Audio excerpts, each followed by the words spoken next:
What is up, vloggy vlog? Welcome back to our channel. Most of you probably suspect, but unfortunately this year we are skipping my favorite trip of the year, which is Euro summer. And I know somebody's gonna be like, you were just in Poland, which is in Europe, and Turkey. We were actually in the Asian side of Turkey, but that doesn't count as Euro summer. Euro summer to us is like Amalfi Coast, south of France. I would even throw in like Croatia in there. Definitely extremely sad about it. I told you guys I got cut off from traveling on July 28th, which is very reasonable because I think it's 4 or 5 weeks before my due date. So I'm fully understanding of the doctors and what they're doing there. But obviously Euro summer is kind of June, July, and we already have some work trips planned out, so unfortunately we have right now all the way booked until about our anniversary, which is July 6th.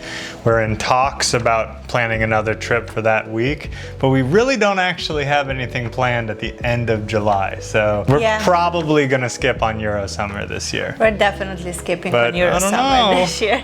We could make it happen. It's very tempting for sure, but it's obviously a hike and a long trip. I've been very lucky that I feel amazing during this pregnancy, but of course I'm getting more and more uncomfortable, and long flights during that time I don't think are going to be on my agenda. So we are going to skip it this year, but we're very excited because next year we're definitely gonna go, and it's gonna be the three of us. Today we wanted to talk about some of our favorite spots in Europe. If your Euro summer consists of partying and dancing on tables and going to clubs, then this is not the video for you.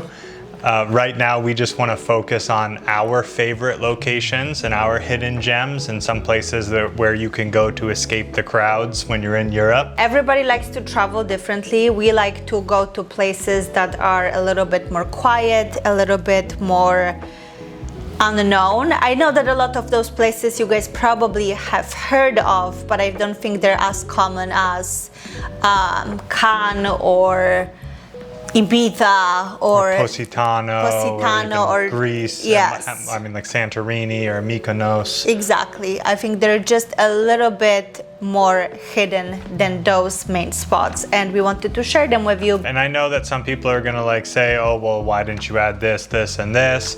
There's a million more places that we could have included. I just personally think that last year we had the perfect itinerary, because I personally know this really, really great travel planner.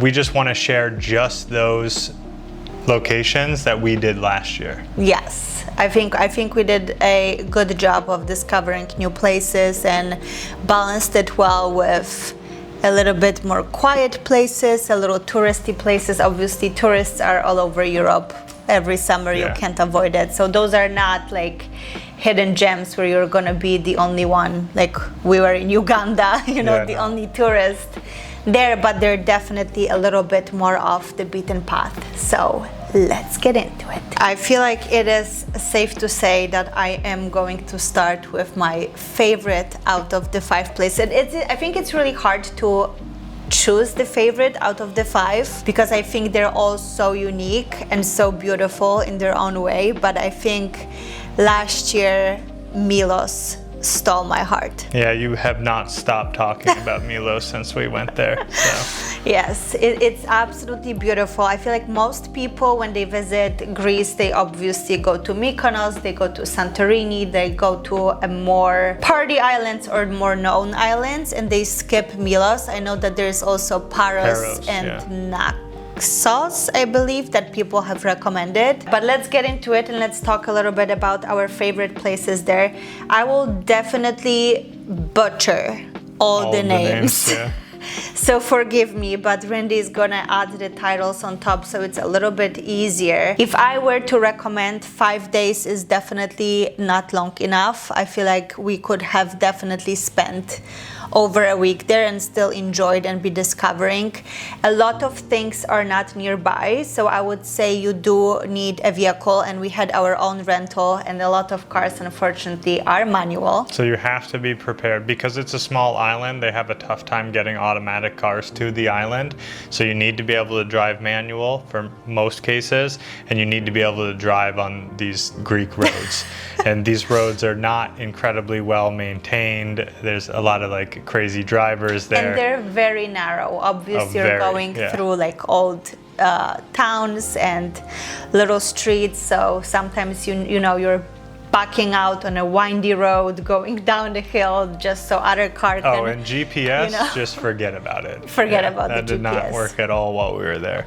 We're not really selling this really well. We are. So, where we stayed, and we have noticed that Milos is a little bit on a pricier side, and we definitely wanted to stay in one of the iconic places. There's a couple of places on the beach that I really wanted to stay at. They all booked out so fast, and even when I was trying to get it prior to us coming there, they were unfortunately booked out. But we got lucky and we got ourselves an Airbnb at Klima, which is one of the fishing villages, which was absolutely magical because every morning you could just wake up in the morning and you have the waves that were like crashing on your front door and coming literally inside of the Airbnb, which not in a bad way because it was a little bit elevated, but in the front you got the waves. And just being so close to the ocean and literally on the ocean. When we were actually getting to the Airbnb, there was all covered in the waves. Yeah, so you can only get to and from this villa depending on how the tide is. So you have to time it out right, or else you're going to be like dragging your luggages through a whole bunch of water. Which we did. Yeah, which is something that I guess depending on who you are is going to make or break this for you. But I think it was a really cool experience. The one thing I will say about this place though is our idea was, okay, let's pay for this place and spend a lot of money and have this perfect location where we can just like see the sunset every night. But like that whole area is open to tourists anyway, so like we walked out of our villa and there's just tons of people right in front of us because it's like the best spot in order to see the sunset there. So you don't really need to have it. I feel like you could just as easy be anywhere, but we got it every day that we stayed there, which was awesome. And I just think throughout the day it was very, very quiet and nobody was there. It was very private throughout the day up until like sunset time when it got really, really busy, and it was actually wild the amount of people that we had in front taking photos. But the sunsets are absolutely magical there, so I don't blame people for wanting to be there. Now this place was next to my favorite restaurant, Astakas Cafe. That one, that's how you say it. Yes. Yeah. And we they tried had a lot the of salad. Do you remember the the Dakos salad? salad. Dakos salad. Yeah. We tried a lot of different restaurants while we were there as soon as Marta started to feel better. And this one was not like highly rated. It was not on the highest list of people's suggestions, but it was by far my favorite restaurant. It was by far my favorite restaurant too, just because that salad was absolutely magical. And one thing for me, I think those were the tomatoes. The tomatoes and the flavorful taste of real tomatoes. I don't even want to like explain the salad to you guys because it sounds so uneventful. It's just like tomatoes and onions, and it's pretty much just like a Greek salad. But it's not feta. It's like right, it's the different cheese. Yeah, it's like a very, very specific cheese that you could only find there. My favorite beach, and if you go to Milos and don't visit this place, you need to go check yourself because there is something wrong with you. It's Sarakiniko Beach, which is... The whole place just looks like it's out of this world. It's like Mars. It's just white stone and beautiful blue waters. We got so many wonderful photos and videos there. And that place is probably the sole reason why I could go to Milos. We went 3 times while we were there. We were there for 4 days, and every day we went to this beach. It's just we tried to beautiful. explore some other areas, and there's other great beaches too, but this was just number one. If you're gonna go there and you want to shoot good photos, it's sunrise, definitely... sunset, just get there. Even in midday, I've seen people shoot incredible stuff there. So yeah. We also explored different beaches, which is Plaka Beach, which was very natural. I think there's one bar. That one was really nice. It also had some mountains or like rocks in the background, but was very naturey. One thing that I wish we did, and we didn't because I was sick, is to take a boat. And everybody says that you have not done Milos right if you didn't take a boat and take it to the Cleftico and the sea caves, which everybody recommended. We have not visited many villages while we're there. We spent most of the time at Sarakiniko Beach, but the one village we visited was Plaka. Yes. And we went there during the time, I believe they had their Greek siesta. Yeah. I'm not sure if there's a different name for it, but a lot of places were closed and it was very empty. Which is awesome for like shooting content, and if you're going there to take a bunch of pictures, it's awesome because the entire it's like a ghost town. This is like an hour out of the day. I think it was like 1 p.m. we showed up and just no one, that you can't even get food or anything. The stores were still open, Yeah, and I think a couple of restaurants were open. But it was definitely on the quiet side. Okay, so for my favorite place that we went, it's really, really hard to say because there's a couple options. I think it's this one because it's possibly the most unique place I've ever been in my life. We've been to so many different, even European cities. And this one, I have no place that really compares to it. And that is Matera. It's an extremely unique place, and I feel like you have to go and see for yourself because photos and videos absolutely do not do this place justice. Once you step on the top and like climb the steps and you look at the city, which I believe you need to fact check me on all my facts, but isn't it the oldest city in Europe? There's nothing surrounding it. This is not like a beach city like everything else that's pretty much on our list. It's just this city that's in like the middle of nowhere. So we stayed at St. Angelo, which is just a marvelous hotel. It's beautiful. The food, the breakfast was absolutely amazing. We had a view, or our room had a little balcony with a beautiful view of the cathedral or a church that was outside, which was absolutely stunning. Matera has one of the top pizzas I've ever had in my entire life. And I can't say it's #1, but I would say it's definitely top 3. The place is called Piusud. I don't even know how it's pronounced, like Piusud. Piusud. It's right next to St. Angelo. Just search that, Piusud. It is phenomenal. This whole restaurant is built into this cave, which you'll see that's a common theme with all of the buildings in Matera. Matera was recently added to the list of UNESCO's World Heritage Sites, and you'll also recognize it if you've ever seen the really famous movie The Passion of the Christ. I think one thing you absolutely need to be prepared though, there is no traffic, so you can't drive your own vehicle inside of the old town. So what we did, we drove our rental car. We had to leave it outside of the city and then took the transfer to our hotel directly from the hotel. It is built on a hill, so be prepared to walk a lot of stairs and a lot of walking every single day, which for us we absolutely love. Every time we go to Europe. You're gonna see that this is a common theme. In Last Europe. year it was so much walking.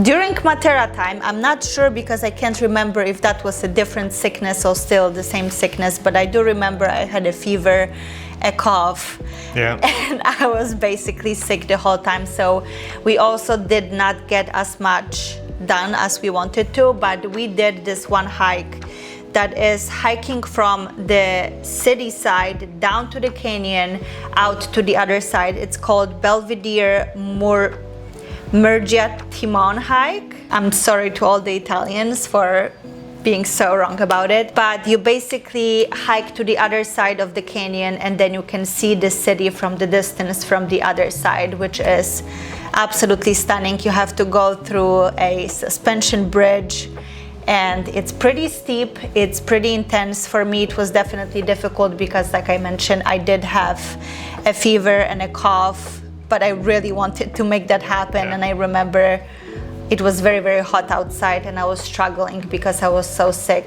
but it was definitely worth hiking it. The next place on our list is another place in Italy, and we've done it multiple times that we rented the car, usually somewhere around Milan or Naples, and we would drive around the Italian coast or through Tuscany and through Italian coast, but on the other side. So this was our first time actually visiting Polignano, Mare and Puglia. So this was a new region that we checked out last year. So Polignano, Mare is another very stunning place and breathtaking place. We found an Airbnb that was also a fisherman house. As I said, we love to stay in a very unique places. We don't care as much for the luxury of the place. That was definitely far from luxurious. Oh, yeah. I remember it was very, very hot inside. It was the perfect location, but it had like